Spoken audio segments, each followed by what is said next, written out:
Hoy leemos el capítulo 1 del libro El Evangelio de los Andrajosos, de Brennan Manning. Algo anda muy mal. Una ventosa noche de octubre, en una iglesia de las afueras de Minneapolis, se habían reunido varios cientos de creyentes para un seminario de 3 días. Comencé con una presentación del Evangelio de la Gracia y de la realidad de la salvación, de 1 hora de duración. Me concentré en la total suficiencia de la obra redentora de Jesucristo en el Calvario. El servicio terminó con una canción y una oración. Al salir de la iglesia por la puerta lateral, el pastor se volvió a comentar con otra persona. Este se creerá muy importante, pero no dijo nada absolutamente sobre qué debemos hacer para ganar nuestra salvación. Algo anda muy mal. Nuestra mente ha sido llevada de un lado a otro por los poderes de este mundo, con lo cual el Evangelio de la Gracia ha sido relegado al lugar de la esclavitud religiosa, con una imagen distorsionada de Dios, como un eterno contable de mente estrecha. La comunidad cristiana se asemeja a la bolsa de valores, donde el intercambio de obras hace que se honre a una élite y se ignore al hombre común.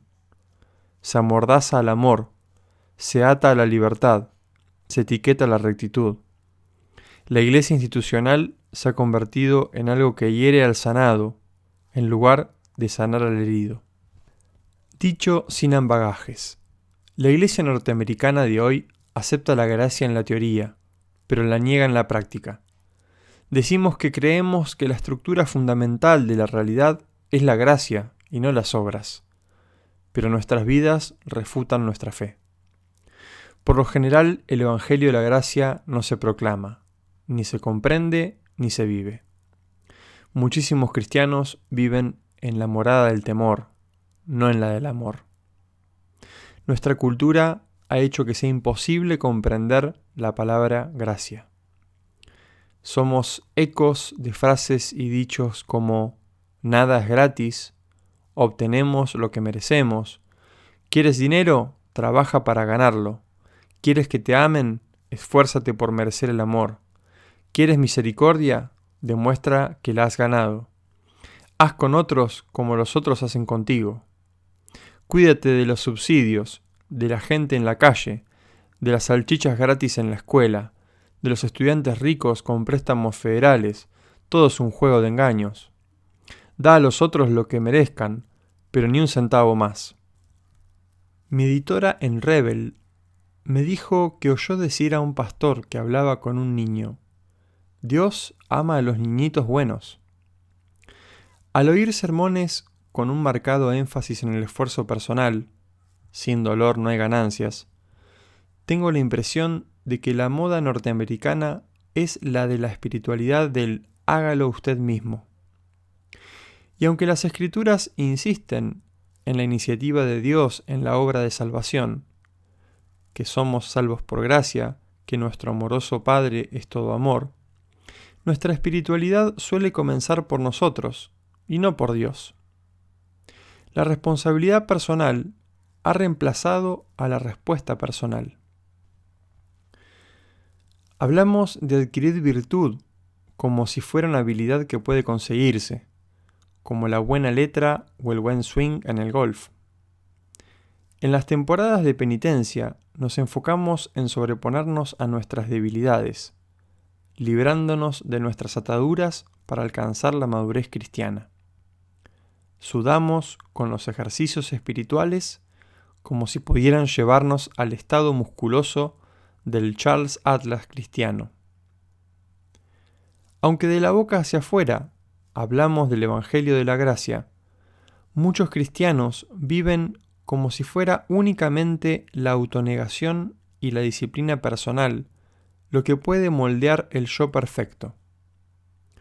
El énfasis se pone en lo que hago yo, no en lo que está haciendo Dios.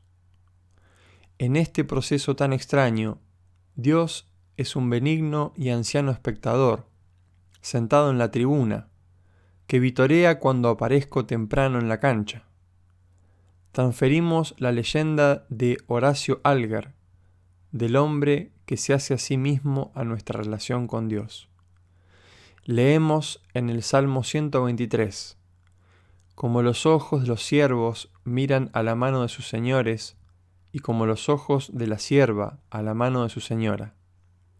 Y experimentamos una vaga sensación de culpa existencial. Nuestros ojos no están en Dios. Somos, de corazón, seguidores de Pelagio. Creemos que podemos ascender si tiramos de los cordones de nuestros zapatos, es decir, que podemos hacerlo solos. Tarde o temprano enfrentamos la dolorosa verdad de nuestra insuficiencia y falta de capacidad. Nuestra seguridad se derrumba y los cordones de nuestros zapatos se rompen. Cuando el fervor queda atrás, aparece la debilidad y la infidelidad. Descubrimos nuestra incapacidad para agregar siquiera 1 centímetro a nuestra estatura espiritual. Aquí comienza entonces un largo invierno de descontento, que al final florece en tristeza, pesimismo y sutil desesperanza. Sutil porque pasa casi desapercibida, y por ello no la enfrentamos. Esta adquiere la forma del aburrimiento, de la desazón. Nos sobrecoge lo ordinario de nuestra vida y las tareas diarias que realizamos una y otra vez. Secretamente admitimos que el llamado de Jesús exige demasiado, que rendirnos ante el Espíritu es algo que está más allá de nuestro alcance. Y entonces actuamos como todos los demás. La vida se vuelve vacía, sin gozo.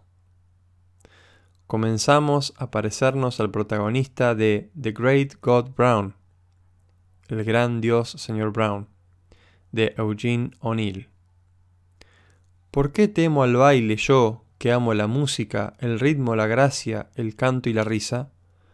¿Por qué temo vivir yo, que amo la vida y la belleza de la carne, y los colores vívidos de la tierra, el cielo y el mar? ¿Por qué temo amar yo, que amo el amor? Algo anda muy mal. Todos nuestros esfuerzos por impresionar a Dios, nuestra búsqueda para obtener puntos, nuestra lucha por intentar reparar lo que está mal en nosotros, en tanto buscamos esconder nuestra pequeñez, recriminándonos nuestras culpas, le causan náuseas a Dios. Son la rotunda negación del Evangelio de la gracia. Nuestro acercamiento a la vida cristiana es tan absurdo como el entusiasmo del joven que acababa de recibir su licencia de plomero y fue a visitar las cataratas del Niágara. Las miró durante 1 minuto y dijo: «Creo que puedo arreglar esto». La misma palabra gracia ha sido rebajada y denigrada debido a su uso inadecuado y excesivo. No nos conmueve como conmovía a nuestros antepasados de la Iglesia cristiana primera. En algunos países europeos aún se llama su gracia a ciertos representantes eclesiásticos. Los periodistas deportivos hablan de la gracia deportiva de Michael Jordan y el empresario Donald Trump es conocido por su falta de gracia. Aparece un nuevo perfume con el nombre Gracia, y el boletín de calificaciones de un niño llega a ser una desgracia. La palabra ha perdido su poder de imaginación. Fyodor Dostoyevsky captó el impacto y escándalo del Evangelio de la Gracia cuando escribió: «En el juicio final, Cristo nos dirá: venga, usted también, vengan borrachines, vengan débiles, vengan hijos de la vergüenza», y nos dirá: «Seres viles, que se asemejan a la bestia y llevan su marca, vengan ustedes también de todos modos». Y el sabio y prudente dirá: «Señor, ¿por qué les das la bienvenida a ellos también?». Y entonces el Señor dirá: «Si les doy la bienvenida, sabios hombres, si les doy la bienvenida, prudentes hombres, es porque ni uno de ellos jamás fue considerado merecedor de nada. Y extenderá sus brazos y caeremos a sus pies y lloraremos amargamente, y entonces comprenderemos todo, comprenderemos el Evangelio de la gracia. Señor, venga a nosotros tu reino. Creo que la Reforma realmente comenzó el día en que Martín Lutero oraba por el significado de las palabras de Pablo en Romanos 1:17. Porque en el Evangelio la justicia de Dios se revela por fe y para fe, como está escrito, mas el justo por la fe vivirá. Al igual que muchos cristianos de hoy día, Lutero pasaba sus noches reflexionando sobre la pregunta esencial: ¿cómo puede llamarse el Evangelio de Jesucristo la buena nueva, si Dios es un juez justo que recompensa al bueno y castiga al malvado? ¿Es que hizo falta que viniera Jesús para revelar este mensaje aterrador? ¿Cómo puede llamarse la revelación de Dios en Cristo nueva, si el Antiguo Testamento habla de lo mismo? ¿O buena, si tenemos la amenaza del castigo, que como nube negra pende encima de nuestras cabezas sobre el valle de la historia? Sin embargo, como observa Jaroslav Pelikan, Lutero repentinamente irrumpió en la comprensión de que la rectitud de Dios, de la que Pablo habla en este pasaje, no era la rectitud mediante la cual Dios es recto en sí mismo. Esto sería una rectitud pasiva, nada más, sino la rectitud mediante la cual, por Jesucristo, Dios hizo rectos a los pecadores. Esto es una rectitud activa, al perdonar el pecado en justificación. Cuando descubrió esto, Lutero dijo sentir que las puertas del paraíso se abrían ante él. Una verdad realmente impactante. La justificación por gracia mediante la fe es la frase del teólogo para definir lo que Chesterton llamó una vez el furioso amor de Dios. Él no es caprichoso. No conoce las temporadas de cambios. Tiene una actitud inconmovible e inmutable hacia nosotros. Nos ama.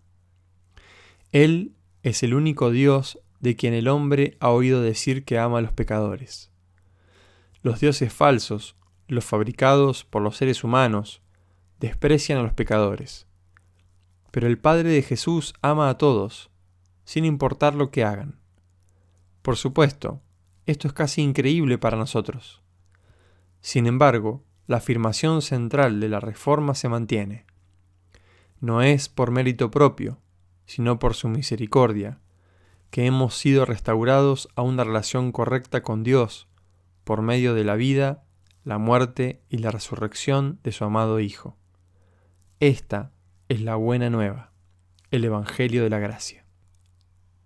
Con su característica alegría de vivir, Robert Capon lo expone de la siguiente manera: la Reforma fue una época en que los hombres se cegaron, se emborracharon porque descubrieron, en el polvoriento sótano de las postrimerías de la Edad Media, una preciosa bodega que tenía 1500 años, con 200 botellas de gracia, de escritura pura y destilada. Con solo beber un sorbo, todos se convencían de que Dios nos salva, sin condición. La palabra del Evangelio, después de tantos siglos de intentar llegar al cielo preocupándose por la perfección de los cordones de sus zapatos, repentinamente resultó ser el llano anuncio de que los salvos estaban en casa antes de partir. La gracia debía beberse pura, sin agua, sin hielo y, por cierto, sin ningún tónico. Ni la bondad o la maldad o las flores de la primavera de la superespiritualidad podían entrar en la bodega. Mateo 9, del versículo 9 al 13, captura una bellísima imagen del Evangelio de la gracia. Pasando Jesús de allí, vio a un hombre llamado Mateo, que estaba sentado al banco de los tributos públicos, y le dijo: «Sígueme». Y se levantó y le siguió. Y aconteció que estando él sentado a la mesa en la casa, he aquí que muchos publicanos y pecadores, que habían venido, se sentaron juntamente a la mesa con Jesús y sus discípulos. Cuando vieron esto los fariseos, dijeron a los discípulos: «¿Por qué come vuestro maestro con los publicanos y pecadores?». Al oír esto, Jesús les dijo: «Los sanos no tienen necesidad de médico, sino los enfermos.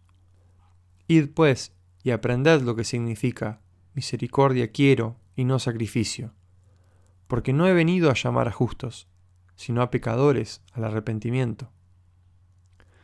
Aquí se nos presenta una revelación brillante como el lucero del amanecer. Jesús viene para los pecadores, para los rechazados como el cobrador de impuestos, para los que están atrapados entre el fracaso de sus sueños y las escuálidas opciones.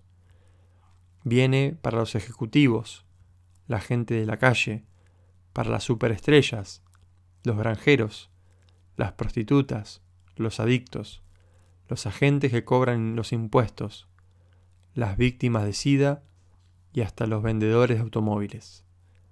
Jesús no solo habla con esta gente, sino que se sienta a comer con ellos, sabiendo muy bien que su compañía a la mesa de los pecadores hará que los burócratas religiosos frunzan el ceño, alzando la insignia de su autoridad para justificar su condena de la verdad y rechazar el Evangelio de la gracia. Este pasaje debe leerse una y otra vez memorizándolo. Cada generación de cristianos intenta atenuar el brillo de su luz, porque el Evangelio parece demasiado bueno para ser cierto. Pensamos que la salvación pertenece al propio y al pío, a quien está a buena distancia de los callejones de la existencia, emitiendo su juicio sobre quienes se han ensuciado con la vida. En nombre de la gracia, ¿cuál ha sido el veredicto de la comunidad cristiana con respecto a la manchada vida del ya fallecido Rock Hudson? Ante la noticia, aún habiéndole legado $4,5 millones a su amante, Mark Christian, de que pidió un sacerdote junto a su lecho de muerte, confesó sus pecados y clamó a Dios pidiendo perdón. Jesús, que perdonó los pecados del paralítico, reclamando allí su poder divino, proclama que ha invitado a los pecadores, no a los justos, a su mesa. El verbo griego utilizado aquí, kalein, tiene la connotación de una invitación como huéspedes de honor. En efecto, Jesús dice que el reino de su Padre no es una subdivisión para los justos, o para los que piensan que poseen el secreto de estado necesario para su salvación. El reino no es un suburbio exclusivo y prolijo con reglas snobs sobre quienes pueden residir ahí. No, es para una casta de personas, más grande, más común, menos pagada de sí, que comprende que son pecadores porque han experimentado la mordida, el dolor de la lucha moral. Estos son pecadores invitados por Jesús a estar cerca de Él en la mesa del banquete. Y esto sigue siendo algo que sorprende a los que nunca entienden que los hombres y mujeres verdaderamente llenos de luz son aquellos que han visto de cerca la oscuridad de su imperfecta existencia. Quizás fue después de meditar en este pasaje que Morton Kelsey escribió: «La Iglesia no es un museo para santos, sino un hospital para pecadores». La buena nueva es que podemos dejar de mentirnos. El dulce sonido de la sorprendente gracia nos salva de la necesidad del engaño propio. Nos preserva del hecho de negar que aunque Cristo triunfó, la batalla contra la lujuria, la codicia y el orgullo sigue desarrollándose dentro de nosotros. Como pecador redimido, puedo reconocer que a menudo soy poco amoroso, irritable, iracundo y resentido hacia quienes más cerca están de mí. Cuando voy a la iglesia, puedo dejarme impoluta vestidura en casa y admitir que he fallado. Dios no solo me ama tal cual soy, sino además me conoce como soy. A causa de esto, no necesito cosméticos o maquillaje espiritual para estar presentable en su presencia. Puedo aceptar que posea mi pobreza, mi falta de poder, mi necesidad. Como dice C.S. Lewis en Los Cuatro Amores, la gracia suple nuestra completa, ingenua y deliciosa aceptación de nuestra necesidad. Es el gozo de la total dependencia. El hombre bueno lamenta los pecados que han aumentado su necesidad. No lamenta la nueva necesidad que han producido.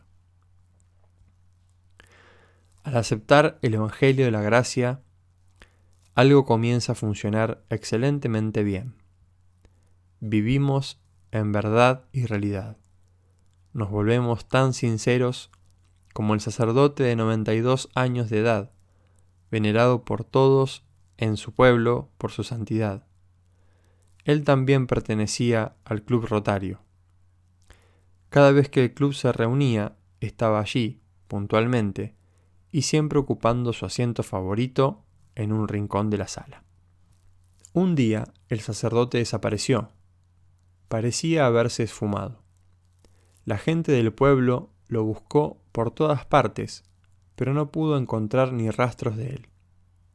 Al mes siguiente, cuando el club rotario se reunió, allí estaba, en su lugar habitual. «Padre», gritaron todos, «¿dónde estaba?» «En prisión, cumpliendo una condena de 30 días». «¿En prisión?», preguntaron atónitos. «Padre, si usted no es capaz de matar una mosca, ¿qué sucedió?» «Es una larga historia», dijo el sacerdote. «Pero resumiendo, les diré que compré un boleto de tren para ir a la ciudad. Estaba esperando el tren en la plataforma de la estación, cuando apareció una bellísima joven del brazo de un policía. Ella me miró y le dijo a la gente: «Fue él, estoy segura». Bien, a decir verdad, me sentí tan halagado que me declaré culpable. Hay un dejo de vanidad en los santos. Ellos no ven por qué negar esto, y saben que la realidad se les volverá en contra si no se respeta. Cuando soy honesto y sincero, admito que soy un manojo de paradojas. Creo y dudo, espero y desespero, amo y odio. Me siento mal por sentirme bien, me siento culpable por no sentir culpa. Soy confiado y desconfiado. Soy sincero, pero igualmente a veces doy vueltas y juego un poco. Aristóteles dice que soy un animal racional. Yo digo que soy un ángel con una increíble capacidad para llenarme de cerveza. Vivir por gracia significa reconocer la historia de mi vida, completa, con sus lados oscuros, además de los brillantes. Al aceptar mi lado oscuro, aprendo a saber quién soy y lo que significa la gracia de Dios. Como dice Thomas Merton, un santo no es quien es bueno, sino quien vive la bondad de Dios. El Evangelio de la Gracia anula nuestra adulación a los evangelistas por televisión, las superestrellas carismáticas y los héroes de nuestras iglesias locales. Elimina la teoría de las dos clases de ciudadanos que se sostiene y opera en tantas iglesias de Norteamérica, porque la gracia proclama la impactante verdad de que todo es regalado, todo lo bueno es nuestro, no por derecho, sino a causa de la abundante generosidad de un Dios de gracia. Y aunque habrá mucho que hayamos ganado con esfuerzo, un título universitario, nuestro salario, nuestra casa y jardín, una cerveza y una noche de buen dormir, todo esto es posible porque se nos ha dado tanto. La vida misma, ojos que ven, manos que tocan, una mente para pensar, un corazón que late con amor. Se nos ha dado a Dios en el alma y a Cristo en la carne. Tenemos el poder de creer cuando otros niegan, de tener esperanza cuando otros desesperan, de amar cuando otros hieren. Esto y tantas otras cosas son un regalo. No son recompensa a nuestra fidelidad, a nuestra disposición generosa, a nuestra heroica vida de oración. Hasta nuestra fidelidad es un regalo. Si nos volvemos a Dios, eso en sí mismo es un regalo de Dios, dice San Agustín. Al conocerme a mí mismo, veo que Jesucristo me ama profundamente y que no he hecho nada para ganar ni para merecer su amor. En mi ministerio de evangelista vagabundo, he destacado a algunos santos y cristianos contemporáneos, mencionando el costo de su lucha por sobrepasar a hombres y mujeres de menor talla. Oh Dios, cuántas locuras he predicado en mis sermones. La buena nueva del Evangelio de la Gracia nos dice a gritos: todos somos iguales, privilegiados, todos somos mendigos sin derecho propio, a las puertas de la misericordia de Dios. Además, como observa Henry Nouwen, la mayor parte de la obra de Dios en el mundo quizá pase desapercibida. Hay una gran cantidad de personas que llega a ser reconocida y famosa por su ministerio, pero gran parte de la actividad salvadora de Dios en nuestra historia puede pasar desapercibida por completo. Este es un misterio difícil de entender en una era que adjudica tanta importancia a la publicidad. Solemos pensar que cuanta más gente sepa y hable sobre algo, tanto más importante ha de ser. En Lucas 18, un joven rico se acerca a Jesús preguntando qué debe hacer para heredar la vida eterna. Él quiere ser importante. No es casualidad que Lucas yuxtaponga el pasaje de Jesús y los niños inmediatamente antes de los versículos que hablan del joven aristócrata. Los niños contrastan con el joven rico simplemente porque no existe duda que ellos no han hecho nada aún para merecer algo. Aquí Jesús quiere demostrarnos que no hay nada que podamos hacer para heredar el reino. Simplemente debemos recibirlo como lo hacen los pequeños, y los pequeños no han hecho nada. El mundo del Nuevo Testamento no era sentimental con respecto a los niños, y no había ilusión alguna sobre su bondad innata. Jesús nos sugiere que el cielo sea un gran patio de juegos para niños. Los niños son nuestro modelo, porque no tienen todavía lo que suponemos que da derecho a reclamar el cielo. Si están cerca de Dios es por su incompetencia, no por su inocencia. Si reciben algo, solo puede ser porque se les regala. Pablo escribe en Efesios: porque por gracia sois salvos, por medio de la fe, y esto no de vosotros, pues es don de Dios, no por obras, para que nadie se gloríe. Efesios 2, versículos 8 y 9. Si se tomara una muestra al azar de 1000 cristianos norteamericanos, la mayoría definiría a la fe como la creencia en la existencia de Dios. Antiguamente no se requería fe para creer que Dios existía. Casi todo el mundo lo daba por sentado. La fe tenía que ver con la relación personal con Dios, con la confianza en Dios. La diferencia entre la fe como creer en algo que puede o no existir y la fe como confiar en Dios es enorme. La primera es cuestión de la mente, en tanto la segunda tiene que ver con el corazón. La primera no nos cambia necesariamente, pero la segunda nos transforma inevitablemente. Tal es la fe descrita por Paul Tillich en su famosa obra The Shaking of the Foundations, el estremecimiento de los cimientos. La gracia nos impacta cuando estamos en gran dolor e inquietud. Nos impacta cuando andamos por el valle de tinieblas de una vida vacía y sin significado. Nos impacta cuando año tras año la anhelada perfección sigue sin aparecer, cuando las viejas compulsiones siguen gobernándonos como lo han hecho durante décadas, cuando la desesperanza destruye el gozo y el coraje. A veces, en ese momento, una ola de luz irrumpe en nuestras tinieblas, y es como si una voz dijera: eres aceptado. Eres aceptado por alguien que es mucho más grande que tú y de quien no conoces su nombre. No preguntes su nombre ahora. Quizás más tarde lo conozcas. No trates de hacer nada ahora. Quizás más tarde hagas mucho. No busques nada. No actúes. No pretendas nada. Simplemente acepta el hecho de que eres aceptado.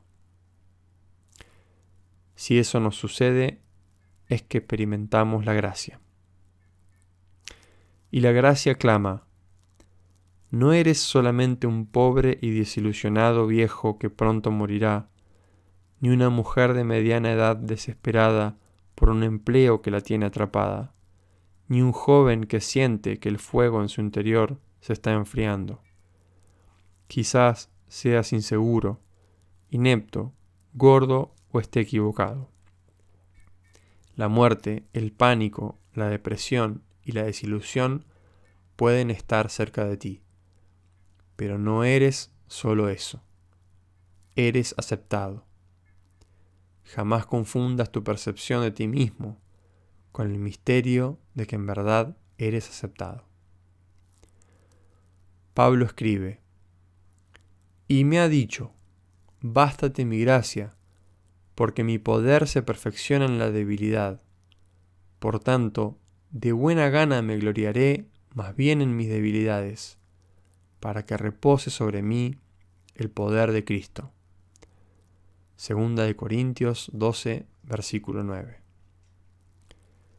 Sean cuales fueren nuestros defectos, no necesitamos bajar la vista en presencia de Jesús. A diferencia de Quasimodo, el jorobado de Notre Dame, no necesitamos ocultar lo feo y repulsivo que hay en nosotros. Jesús no viene para el súper espiritual, sino para el débil, el enclenque que sabe que no tiene nada a favor, que no es demasiado orgulloso como para aceptar lo que regala la gracia. Al mirar hacia arriba, nos sorprende encontrar los ojos de Jesús abiertos, maravillados, comprendiendo y mirándonos con gentil compasión. Algo está muy mal cuando la iglesia local rechaza a una persona aceptada por Jesús, cuando la sentencia dura rechaza a los homosexuales, cuando el divorciado no puede participar de la comunión, cuando el niño de la prostituta se le niega el bautismo, cuando al sacerdote disidente se le niegan los sacramentos. Jesús viene para los pecadores, aún el domingo por la mañana. Su venida termina con el pecado y nos hace valiosos ante sus ojos. Si no comprendemos esto, estaremos poniendo en el corazón del cristianismo una preocupación necia y alejada de Dios, relacionada con las obras del ser humano. Jesús se sentó a la mesa con quien quisiera estar allí, incluyendo a los que habían sido echados de hogares decentes. Al compartir la comida, recibieron consideración en lugar de la esperada condena. Un perdón misericordioso en lugar de un apurado veredicto de culpables. La gracia sorprendente en lugar de la desgracia universal. Aquí hay una demostración práctica de la ley de la gracia, una nueva oportunidad en la vida. Toda iglesia que no acepte que consiste de hombres y mujeres pecadores y que no exista para ellos, implícitamente está rechazando el Evangelio de la gracia. Como dice Hans Kung, no merece ni la misericordia de Dios ni la confianza de los hombres. La Iglesia debe estar siempre al tanto de que su fe es débil, su conocimiento imperfecto, su profesión de la fe poco convincente, y debe reconocer que no hay pecado o defecto del que no haya sido culpable en uno u otro modo. Y a pesar de que es cierto que la Iglesia debe siempre apartarse del pecado, jamás tendrá excusa para distanciarse de los pecadores.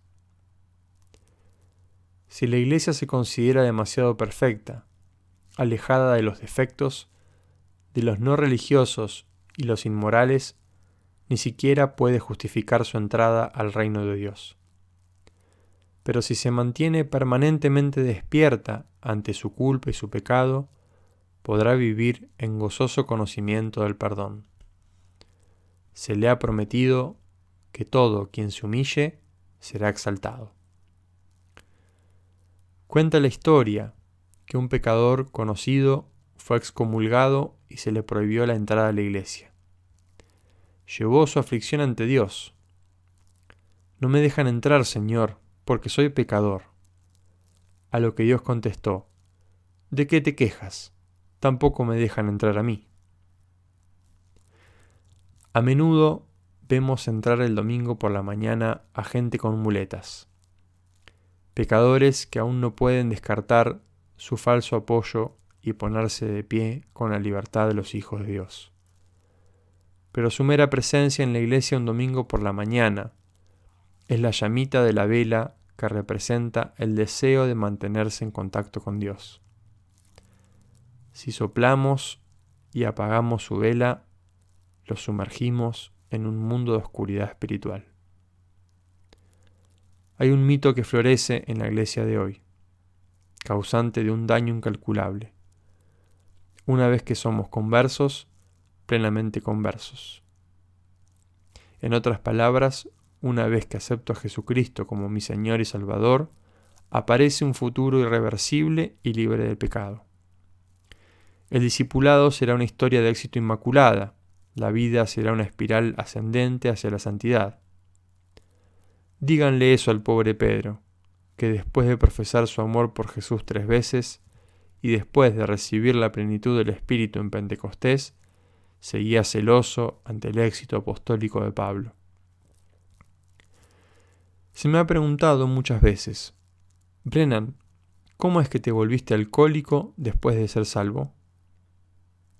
Fue posible porque me golpeó e me hirió la soledad y el fracaso, porque me sentí desalentado, con incertidumbre, con culpa, y porque aparté la vista de Jesús. Porque el encuentro con Cristo no me convirtió en ángel. Porque la justificación por gracia a través de la fe significa que he iniciado una relación adecuada con Dios, no que me convertí en el equivalente a un paciente anestesiado en la sala de operaciones. Queremos una espiritualidad siempre alerta, que empuje y atraiga, que tire y afloje. Y buscamos cultivar una virtud en particular en un momento dado. La prudencia en enero, la humildad en febrero, la fortaleza en marzo, la templanza en abril. Se nos da puntos por cada paso hacia adelante y se nos restan puntos por cada derrota. Las pérdidas debieran reducirse si uno espera encontrar caridad en mayo, porque mayo parece no llegar nunca. Para muchos cristianos, la vida es un largo enero. Según una antigua leyenda cristiana, un santo se arrodilló y oró: Querido Dios, solo tengo un deseo en la vida. Dame la gracia de nunca volver a ofenderte. Cuando Dios oyó esto, Comenzó a reír. Eso es lo que todos piden. Pero si se lo otorgara a todos, dime, ¿a quién podría perdonar? Como la salvación es por gracia a través de la fe, creo que en la incalculable cantidad de personas de pie ante el trono, frente al Cordero, llevando vestiduras blancas y hojas de palma en sus manos, Apocalipsis 7:9, veré a la prostituta del rancho Kit Kat de Carson City, Nevada, que me dijo llorando que no podía encontrar otro empleo para mantener a su hijo de 2 años. Veré a la mujer que abortó y se ve perseguida por la culpa y el remordimiento, pero que hizo lo que mejor pensó ante las terribles alternativas que tenía delante. Veré al ejecutivo perseguido por las deudas, que vendió su integridad en una serie de desesperadas transacciones. Al clérigo inseguro, adicto a la popularidad, que jamás desafió a su gente desde el púlpito, esperando amor incondicional.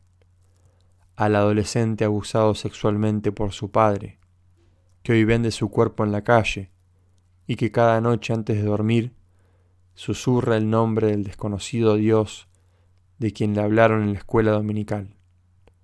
Al converso en su lecho de muerte, que durante décadas comió toda la torta, rompió todas las leyes divinas y humanas y disfrutó de la lujuria y devastó la tierra. ¿Pero cómo es esto?, preguntamos. Entonces la voz dice: lavaron sus vestiduras y las volvieron blancas en la sangre del Cordero. Allí están, allí estamos, la multitud que tanto quería ser fiel, que a veces se vio derrotada y ensuciada por la vida, superada por las pruebas, vistiendo ropas ensangrentadas por las tribulaciones de la existencia, pero que a pesar de todo se aferraron a la fe. Mis amigos, si esto no les suena a buena nueva, entonces jamás han entendido el Evangelio de la Gracia.